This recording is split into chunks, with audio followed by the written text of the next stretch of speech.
government. Sowore on September 4, 2022, on the Daily Post, what government? Federal government complicit in my brother's death. So federal government, no one knew who to power a birthday on Lajide Felix Sowore. Today, if somebody now say that the wife has a hand in the death of her husband, you call that cyberbullying. Can you come and tell us what's happening? Can you come and tell us? A baby lawyer, we ask Falana, if you are saying what these people have said is cyberbullying, you have said similar things.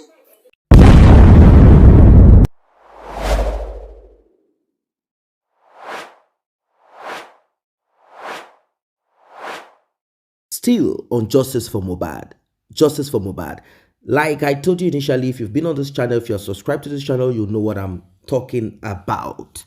At first, Gist Lover, a gossip blog, was used, but when Wunmi and our team realized that this is beyond Gist Lover, they decided to begin with Sahara Reporters. Sahara Reporters is owned by, I don't know if I'm going to call him a dead activist, because he has not addressed this either by talking about it, speech, or in writing. He has not done any of this. I'm talking about Omoyele Sowore, former presidential candidate, who, according to what we heard, scored only 500 or 600 or thereabout. Let's forget about the numbers. Let's forget about the figures. Let's forget about that. The important is this: justice for Mohbad somehow is being thwarted, and fingers are being pointed at Omoyele Sowore, whose media platform is being used to, in quote, write or put out narratives that are not correct, or trying to point to those who, finger those who, or point to those or accuse those who are seeking for justice as bullies of Wunmi. Now, who amongst Mohbad's father, the names I'm going to call, Mohbad's father, the people I'm going to talk about, Mohbad's father, Mohbad's mother, Wunmi, Mohbad, who among these people do you think were bullied, are being bullied? Or who do you think should be, who do you think we should seek justice for? Is it justice for Wunmi now? Because that is what it is. Or because people are saying, look, tell us what you know. And also, we are requesting for a DNA. We're in support of Mohbad's father.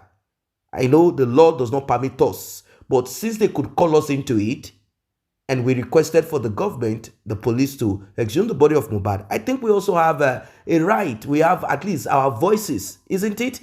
That's what it is. Now, lawyer Falana, senior advocate of Nigeria, is, am I going to say, with Omoyele Sowore, they are both comrades. Sowore definitely respects him a lot. Now that he is the legal representative of Wunmi, everything somehow with Sowore's involvement, his media platform, it has turned upside down. I want you to hear this one. Very, very explosive. Very explosive. You've not heard this one before. Hear this audio leak, and we will be talking more. Swollen ankle, just ordinary swollen ankle. Doctor to attend you see, and all questions, everything that happened, because Major Aliyu was the chief security officer who they take custody of MKO Abiola. Today, we are asking the wife what happened to her husband, and you are saying that we are bullying her. You asked General Sabo similar questions. And to even now tell you, as if these people are playing on our intelligence.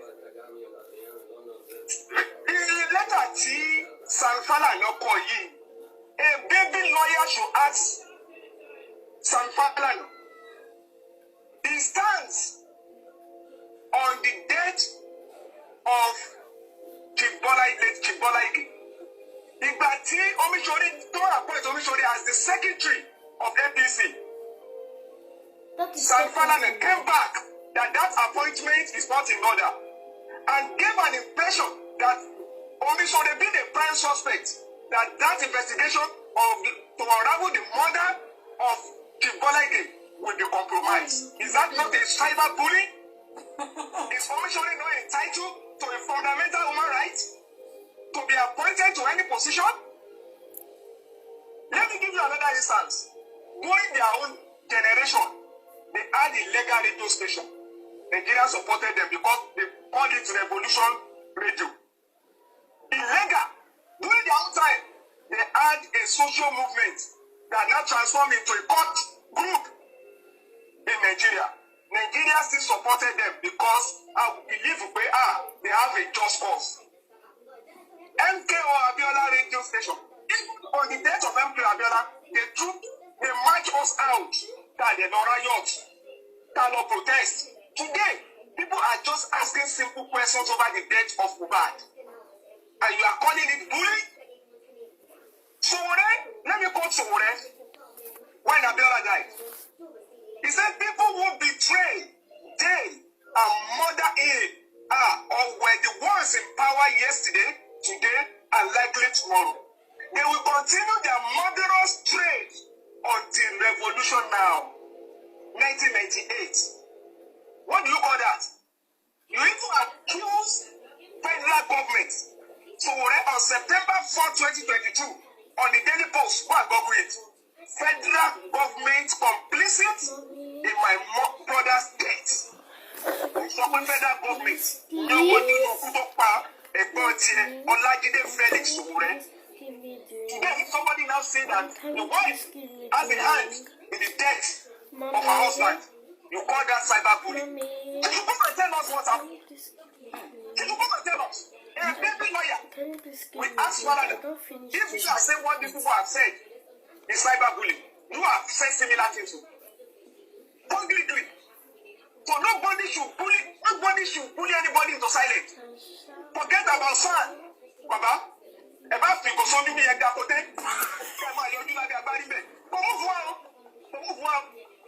see, what you have done in your own generation that witness, that even the federal government should have put two people in jail. Just because I'm beginning to play any just cause. I'm following you now. I want to put anyone on Nigerians. We are not fools. The fact we are supporting it, we are repeating about it, does not mean that you are God. You have said several things against IBB. Against other Nigeria. So Sowore that will come out and make allegations on his page against people. If Sowore should come to court on this matter, they should ask Sowore now, and put you on compound when you're online. Does that mean that you have been bullying them as well? What are they talking about? Does it mean that you have been dramatizing? Then let me go to the content of the letter you are talking about here. Okay, sir. Who is the chief bully here? Who is the chief bully in this case now? So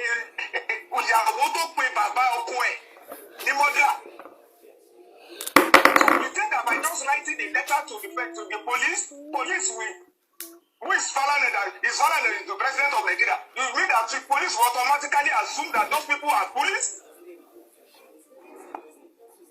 Karimo call Mohbad name. Wunmi call Baba name. Iya Mohbad call Naira Marley names. Naira ni ẹ bá mi wá o. Naira ni ẹ bá mi wá o. So Falana ò sí láyé nígbà yẹn, ìgbà tó ń gbogbo orúkọ yẹn. Falana ò sí láyé nígbà tó wà kiss gbogbo wọn yẹn. Lórí social media yìí ni wọ́n ti bá ìlú pé ẹ bá lọ gbọ́ ẹ má sí ìmú Naira Marley mọ́dà ó sọ̀jà ló ń tà yín. Has anybody said that nobody should patronize Falana and label Falana wrongly, forcefully? No. The fact that you belong to one side, call them to order. They cannot be insulting that man that thou later only brought to Boju. That thou later only brought to Boju. Tabanika no one, President Tini, Nilu Yi. I get pay and talk a lot to join you. And we are not fools. Issue one now. I can phone you. Some of us are not.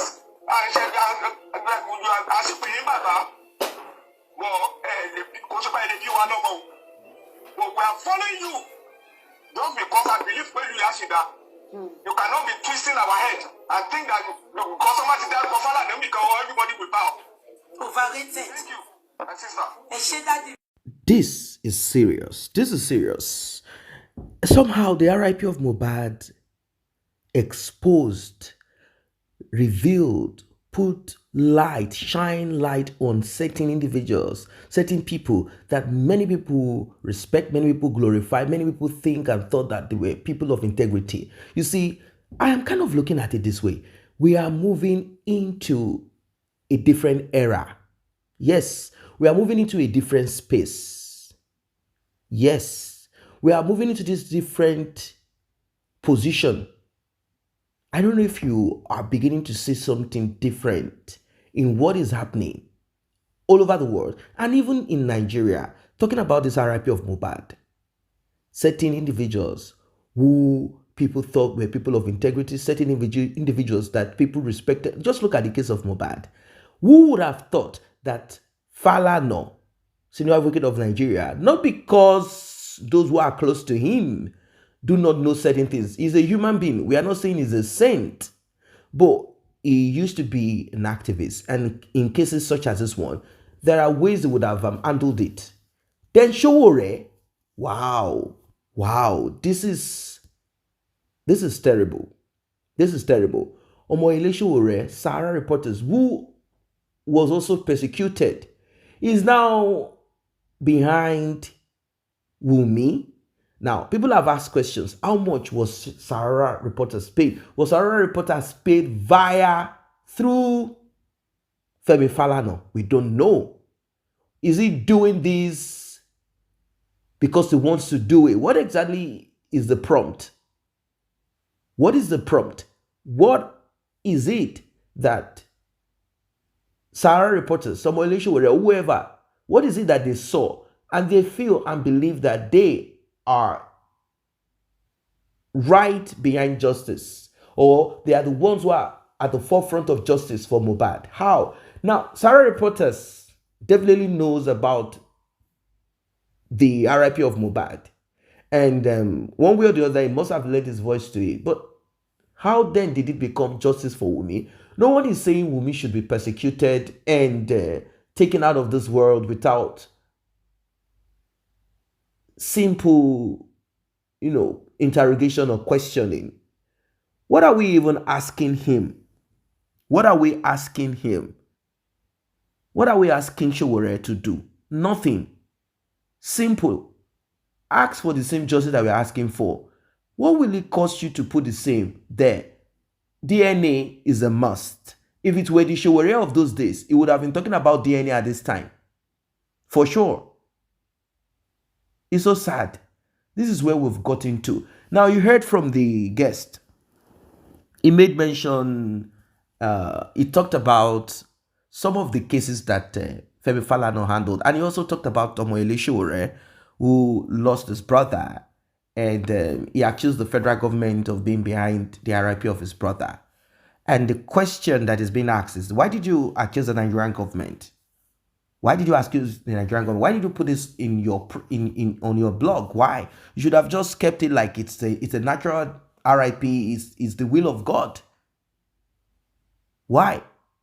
These are the same people that people stood behind them and thought they were being persecuted. But now, when we are talking of justice for Mohbad, they decided to go a different route because Falana, who many of these activists respect and believe to be one of of course, he is one of those who stood for, who were, let's just say activists. I don't want to say who stood for justice. I want to say activists of those times. Do you know that your president, Bola Ahmed Tinubu, was also one of those who fought? He was also an activist. Does that change certain things that you might want to say about him as a person, individual? This is what it is. We've come to that point, that era, like I was saying, where people are beginning to see things differently. People want to know. We've come to that era, to that season, to that space, to that point of question. People want to question everything like, look, hold on. Do not feed us with this. We don't want you to just feed us with this, your image. Things are beginning to take a different form. Things have started taking a different form and shape now. Like I said, we've come to that point, that era, where no one will be spoon-fed with fallacy. No one will be spoon-fed with some, now look at what people are saying, like, we told you guys are like this. Do you know that Oriyomi Hamzat, according to a blogger who is also being petitioned because she's talking about justice for Mohbad, because she's saying DNA is a must, because she said Wunmi is a prime. So do you know that Femi Falana somehow, according to what she said, either manipulated, ordered, or sought for a compromise, saying, look, man, the other case you brought to me, was it not pro bono? Didn't I fight? I stood by you. This one, forget about it. Remove your hand. Femi Falana probably did this. And Oriyomi Hamzat kept quiet. He removed his hand slowly out of it. At first, he was saying if Femi Falana is going to handle it, but we have to have one lawyer to seek for justice and DNA is a must. Immediately Femi Falana heard this, he said, no, I have to protect my client, even though I know that there might be certain things that I'm going to support or protect that are not right. We've said that one of the routes to justice is DNA. I will keep reiterating it. No one is going to muscle around, not even Sahara reporters. The same way Gistlover fell and became a disgrace. We hope that Sahara reporters will not, toe that same pathway. I know that he has lost, Sowore has lost that, support and that interest of people in him. Immediately he came out for the presidency of a thing. Not that it's a bad thing that he did then, but they started talking about discrepancies, about money that was donated into the party. And people are like, look, you have not even become president. This is happening. It could be certain people who decided to, they said, oh, estimates and whatever invoices, blah, blah, blah. Sowore came out with how much was spent back then and all of that. What I'm just trying to say in a nutshell is that ever since that period, Sowore lost it. So what exactly is happening? Even today, he has not been able to get out of Nigeria. His case is still pending. Did they wipe it off? What really happened is able to move around freely in Nigeria. You know what it means? It means there is a limit to what he can put out there, how much money he can make. So maybe he's broke. I don't know. His wife is in the US. His children are there. It's not easy. I don't know what exactly is happening to Sowore. Or Sowore simply listened to Femi Falana, who told him what to do and how to go about it. I don't really know what's happening here. We know that Femi Falana is a lawyer and this is what he does. He can choose to be in support of this, against that. That's what he does. I've also heard that, allegedly, that Femi Falana called Mohbad's lawyer. And what was supposed to happen on that day is about money being given to Mohbad's father, about 50 million naira. That's about maybe 40 something thousand dollars or euros, or 50,000. That was what was supposed to be given to Mohbad's father on that day. What exactly is this? Regardless of this, we care less. Justice for Mohbad is a must, and nothing is going to change it. I don't know what you guys think about this one. Drop your comment, like and share. See you in the next update.